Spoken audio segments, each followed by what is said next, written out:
മാന്യ പ്രേക്ഷകർക്ക് എൻ്റെ പ്രണാമം. നമ്മൾ കഴിഞ്ഞ 2 ക്ലാസ്സുകളിലായിട്ട് തൈത്തരീയ ഉപനിഷത്തിനെ കുറിച്ചാണ് പഠിച്ചുകൊണ്ടിരുന്നത്. അതിൽ 1ാമത്തെ അധ്യായം ജനറൽ കാര്യങ്ങളാണ്. വേദങ്ങൾ പഠിക്കേണ്ടത് എങ്ങനെയാണെന്ന് ശിക്ഷാവിധിയിൽ വിവരിക്കുന്നു. 2ാമത്തെ അധ്യായം എന്ന് പറയുന്നത് ബ്രഹ്മാനന്ദവല്ലി എന്നാണ് പറയാ. ബ്രഹ്മം എന്താണ് എന്ന് വിവരിക്കാം.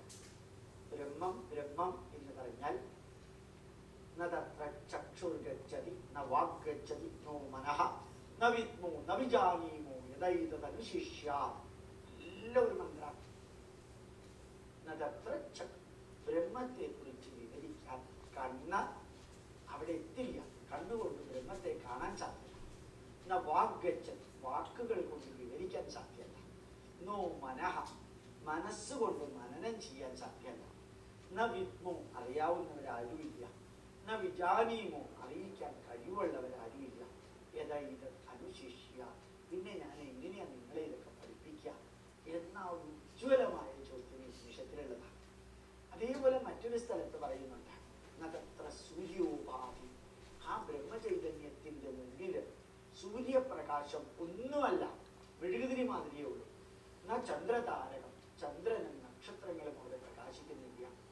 നേമാ വിദ്യുതോഭാവി, ലൈറ്റ്നിങ്, ഇടിമിന്നലിന്റെ പ്രകാശം ബ്രഹ്മപ്രകാശത്തിന്റെ മുമ്പിൽ ഒന്നുമല്ല.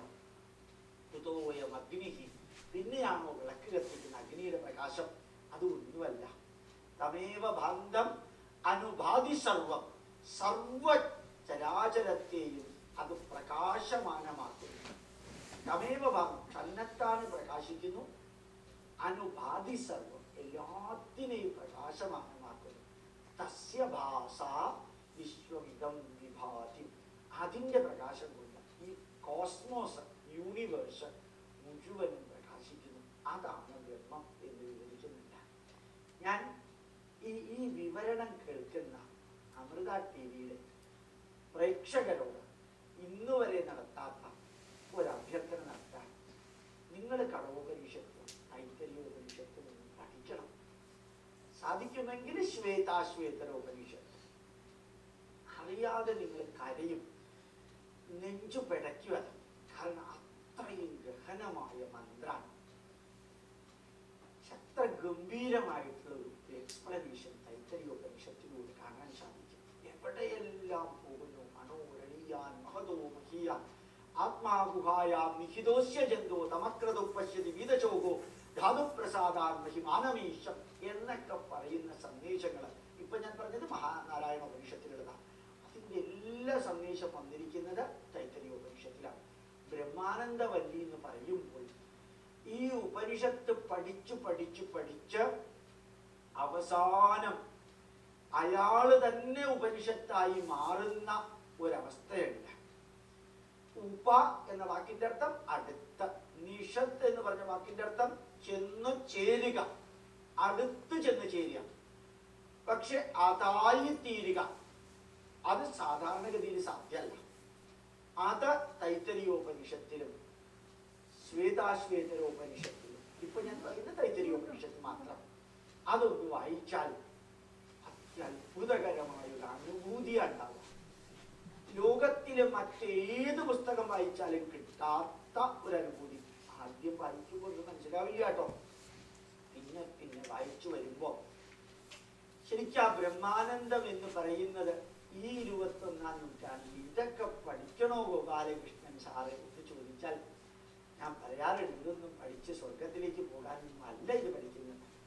നമ്മളുടെ മനസ്സിലുള്ള വാശി, പക, വിദ്വേഷം, അസൂയ, അഹങ്കാരം, ഭുനിഷ്ഠ, കുശുംബം, ഇതെല്ലാം ഡിസോൾവ് ഔട്ട് ചെയ്യാൻ, തെറ്റായിട്ടുള്ളൊരു വാക്ക് ലിക്വിഡേറ്റ് ചെയ്യാൻ, അത് സാധിക്കണമെങ്കിൽ കുറെ നാമം ജപിച്ചത് കൊണ്ടോ അമ്പലത്തിലേക്കോ പള്ളിയിലേക്കോ മോസ്കിലേക്കോ പോയത് കൊണ്ടോ സാധിക്കില്ല. പോകരുത് എന്നല്ല, പോയത് കൊണ്ടോ സാധിക്കില്ലെന്നേ ഞാൻ പറഞ്ഞു.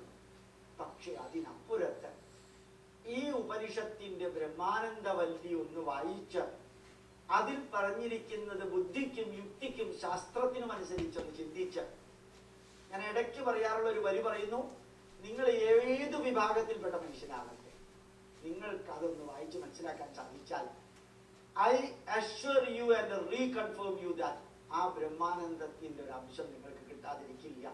നിങ്ങൾ പാൻറ്റും ഷൂസും ഷർട്ടും ടൈയും കൂളിംഗ് ഗ്ലാസും തലയ്ക്ക് ടൈയും എന്ത് വേണമെങ്കിൽ ചേർത്ത് നടന്നോളൂ.